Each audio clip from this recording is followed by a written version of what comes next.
krásny deň, lebo sa otvára jeden krásny supermarket, dovolím si povedať, že najmodernejší, ktorý sa prevádzkuje možno na území Slovenska z pohľadu predaja potravín a ostatných tovarov dennej potreby.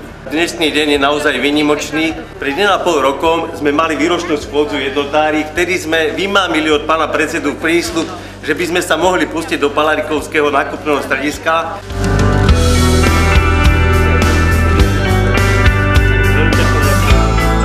Týmto je jednota otvorená.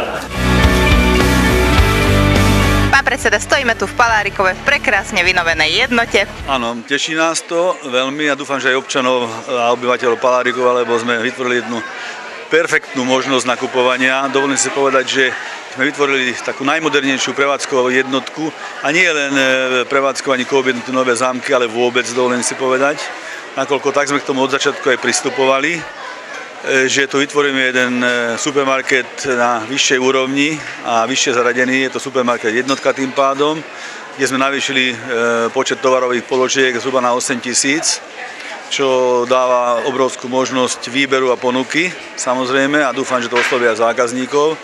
Samozrejme, tá úroveň sa prejaví aj v úrovni služieb, ktoré tu poskytujeme po novom, a to je každodenný alebo každohodinový dopek čerstvého pečiva a pekárenských výrobkov. A samozrejme je to aj grilovanie, zatiaľ kureniec a dúfam, že sa ten sortiment bude rozširovať potom ďalej podľa záujmu zákazníkov. Novozámocká jednota je náš prvoradý zákazník a pre neho vždycky urobíme, čo je v našich silách, tak aby bola jednota spokojná, aby vždycky to otvorenie predajne bolo k takému termínu, ako si to náš partner želá, lebo vždycky je to nasmerované k nejakej akcii, ktorá sa koná v tej obci. Aj tentokrát, nakoľko budú hody v Palárikove, tak sme nemohli sklamať a museli sme všetko preto urobiť, aby sa táto predajňa pred hodami otvorila. Pán starosta, takže na hody sa už bude nakupovať v novej jednote tu v Palárikove. Je to taký veľký splnený sen, lebo asi pred 1,5 rokom, keď pán predseda prislúbil, že budú sa s tým zaoberať, neverili sme veľmi, že sa to podarí, ale naozaj jednotári urobili zázrak, lebo ešte pred mesiacom alebo 2 týždňami sa nám zdalo, že stále to je sen, že hody určite to nestihnú.